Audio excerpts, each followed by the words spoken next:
Hello दोस्तों, आज की कहानी है अनोखी पहेली। ओम प्रकाश नाम का एक व्यक्ति धनी जमींदार था। वह तेनालीरामा का पक्का मित्र भी था। वह उदयपुर नाम के गांव में रहता था। वह कुछ ही दिनों का मेहमान था। उसके 3 बेटे थे।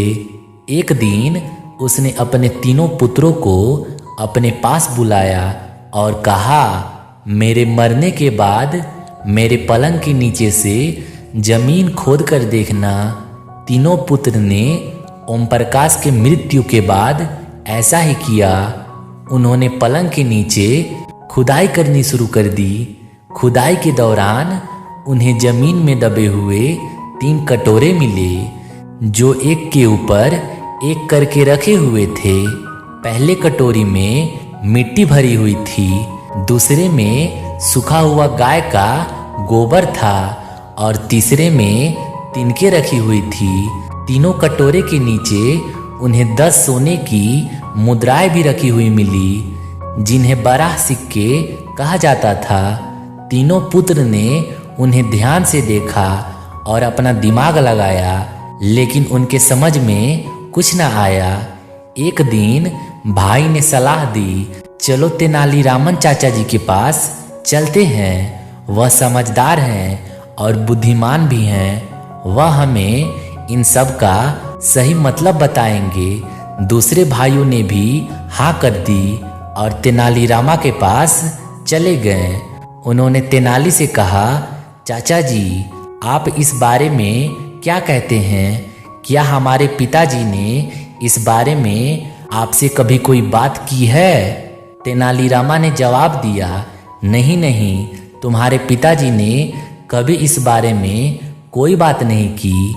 मैं तुम्हारे पिताजी को कई सालों से जानता हूँ। वह पहले से पहेलियाँ बुझाने में शौकीन रहे हैं। यह भी एक पहेली है, इसलिए मुझे सोचने के लिए थोड़ा समय दो।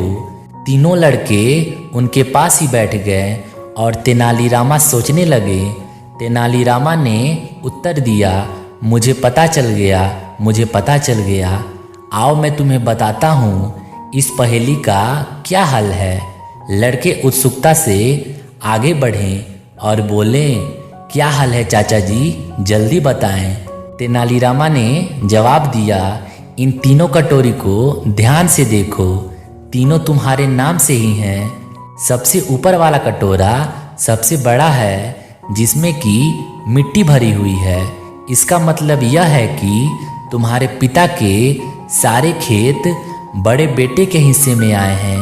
और दूसरा कटोरा, जिसमें गाय का सूखा हुआ गोबर भरा है, वह मंझले पुत्र के लिए है। इसका अर्थ है सारे पशु जानवर उसके हिस्से में आए हैं। और तीसरा कटोरा छोटे पुत्र के लिए है, जिसमें तिनके रखे हुए हैं। इन तिनकों को ध्यान से देखो, यह सुनहरे रंग के हैं। इसका अर्थ है कि छोटे पुत्र के हिस्से में सारा सोना आया है। बेटे ने पूछा, लेकिन चाचा जी, पहेली तो अभी भी पूरी नहीं हुई। यह 10 सोने के सिक्के ये किसके हिस्से में आए हैं? तेनालीराम बोले, अच्छा, यह सोने के सिक्के, यह मेरा मेहनताना है। तुम्हारे पिताजी कभी भी कोई चीज मुफ्त में नहीं लेते थे। वह 10 सोने के सिक्के मेरे मेहनताने के लिए छोड़ गए हैं। तीनों पुत्र को अपने पिता के पहेली का उत्तर मिल चुका था। उन्होंने वह सोने की मुद्राएं तेनालीराम को दे दिए और वहां से विदा हो गए। धन्यवाद दोस्तों।